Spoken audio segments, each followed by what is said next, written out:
welcome to Movie Review Mom. I'm the mom and I do the movie reviews. Even though I haven't posted anything for a couple of weeks, I was out of the country, then my computer crashed and I'm still trying to get it all back working. So normally I post reviews or trailer reactions every single day. So thank you so much for all of your support. So today the movie is called About Fate. This romantic comedy was released in select theaters and is now available on video on demand. The movie is rated R, mostly for some language, and is an hour and 40 minutes. And I'm going to give you my movie review score right now. I know a lot of reviewers don't do that. They make you wait till the bitter end. But I'm going to give it to you now, and I want you to keep watching. Don't click away, okay? So I can explain why I'm giving it the grade that I am. All right, so my movie review mom grade is a C+. So I'm going to give you an overview in a nutshell, and then I'll point out things I liked and didn't like, as well as offer tips for parents, themes worth talking about, interesting lines, funny lines, if there are any in movies. I always like to include those to give you a taste for what the movie is about, and even recommendations for other films that are sort of similar that I think you might also like. All right, so in a nutshell, this romantic comedy is a tale of two people who believe in love but seem to never be able to find its true meaning. In a wild twist of events, fate puts each other in each other's path during a stormy New Year's Eve as comedy and chaos ensue. The film was directed by Marius Weisberg and is based on the play called Happy Steam Bathing, Once on a New Year's Eve. So apparently this is an American remake of an old Russian movie from 1975 called The Irony of Fate, or Enjoy Your Bath, which is weird because there's no bathing involved in this movie. But anyway, that Russian film from the Soviet Union days is considered to be a holiday classic. So who knew? Well, now you know. Quite a few negative comments from that original Russian cast have actually been made about this remake. Another remake was made in 2015 called I Love NY for New York, but apparently this one is the first official remake. So anyway, this movie has a lot of strange history. All right, so here's the list of things that I liked about this movie. First of all, I really like Emma Roberts, and I want her to do well in her career. I've seen some not so good movies that she's ended up in, and I think it might be just because she's young and not choosing great movies, or maybe the great ones just aren't being offered to her. Her famous aunt, Julia Roberts, must be proud, and I would think would be helping her in her career. But I don't know if that's actually true or not. So the true standout of the cast, for me at least, is Thomas Mann. I would really like to see more of him. He's charming and humble in this role and perfectly awkward in this role. I thought he and Emma Roberts actually had some really good chemistry together. They seemed to enjoy each other's company. It seemed to be genuine and not just acting. Other cast members include Britt Robertson, Louis Tan, Cheryl Hines, Madeline Pett, and Wendy Malick. Now, a few of those I'd never seen in anything before, and so I'm always excited to meet new actors and actresses, and I would like to see more of them, especially Madeline Pett. I'm curious to see what else she can do. I loved the orange candle trick during the wedding scene. No spoilers, but I always look for magical moments in rom-coms, and this is a romantic comedy. So for me, that was one of the magical moments. There's also another one. There's this carnation pink coat that's pretty cute and a part of the story that's pretty meaningful. So I love it when details and stories overlap. There's kind of another story inside of a story that is another twist of fate that overlaps. And for me, that was a little bit of a magical moment as well. Another magical moment was actually the very last scene. I thought it was super sweet. It's not this big, gushy, sloppy kiss or even a little peck of a kiss, but just a look that these two characters had in each other, in their eyes, as they looked at each other and I don't know. There was a lot that was said between the two of them without saying any words. And I thought that was really unique and kind of special. The story is very cliched, but if you don't mind that, you'll enjoy this goofy romance of a story. Now, that leads me into things that might drive you nuts. So here's the list of things that I didn't like or thought could have been done better in the story.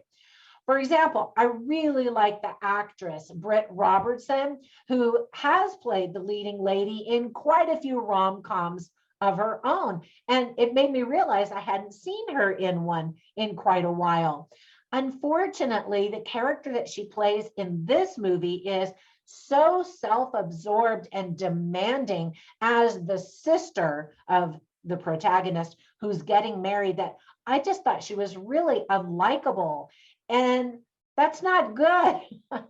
And speaking about her character, I felt like all of the women in this movie are just extra and just a little bit psycho. The men are mostly clueless and generally incapable of handling their wacky women. None of the characters really seemed realistic. They seemed not like cartoon characters. I saw that another reviewer had mentioned that they were cartoony, maybe a little bit just because they were kind of over the top. And it just seemed like this silly movie rather than, watching possibly a real movie of things that could possibly happen. Do you know what I mean? I just felt like I was watching a movie. I was reminded I was watching a movie rather than just having this experience where I disappear and just become really engrossed and involved in the movie. Do you know what I mean? So there's that element of the story. A lot of the humor doesn't land. Nothing really made me laugh out loud. Some of the dialogue is pretty lame. The setup of the leading man accidentally ending up in the leading woman's bed because he thought that he was in his own apartment is completely ridiculous. First of all, how did he get into that apartment? And once he was in, didn't he recognize all of the furniture was different? He says that it's because their house numbers are the same. The apartment numbers, on the building on the street is the same. And I'm like, how drunk was that guy? Anyway, that's how they meet and get together. And that's not exactly how they meet, but that's how they, first have a conversation. Well, okay, I don't want to give away a lot of spoilers, but anyway, it's just sort of this unrealistic, hokey gimmick to get these two together. And I just thought it was a real stretch. There are so many rom-com tropes from other and better movies, making this movie entirely predictable. Again, if you don't mind that, then you're probably going to have a lot of fun in this movie. I'm just giving you the heads up. The background music is super sentimental, telling you exactly how to feel at every given moment. And that always kind of drives me nuts. Let me give you some tips for parents. Kids will be bored because it's, an adult romance movie. There's lots of alcohol and drunk people in this movie. A woman gets high. Well, we see her and she is high. We didn't actually watch her get high, but then another one is, game to participate. And I was just like, okay, I guess now we learned another thing about this character. There is some kissing, some mild profanity, a fight scene between men. Some of the themes that the movie illustrates well are fate, romance, and true love, forgiveness, breakups, weddings, of course, being flexible, and hoping for true love and finding that one. So I always like to write down funny lines and interesting lines on my written review at moviereviewmom.com. I didn't write down any funny lines because, as I mentioned, nothing made me really laugh out loud, but I'll share some interesting lines. One is spoken by Margot, who is the leading lady. She's played by Emma Roberts, and she says, "I'm bringing a stranger to my sister's wedding. Do I look like I make good decisions under pressure?" And I thought that was very true for her. That should be a red flag for a guy who might consider dating her. And then Griffin Reed, who is also the protagonist, the leading man, says, "If two people are destined to be together, no one can ruin it." Now, that's not a poetic sentence by any stretch, but it definitely has some foreshadowing, and you can tell there's some predictability in how the movie's going to play out. Then there's another line that I actually really liked, spoken by Margot, again, played by Emma Roberts, and she says, "Nice isn't a bad thing, it's a good thing. It's a rare thing." As they're talking about these various characters, some of them are not nice at all. And then some of them are, like this leading man. He's a nice guy.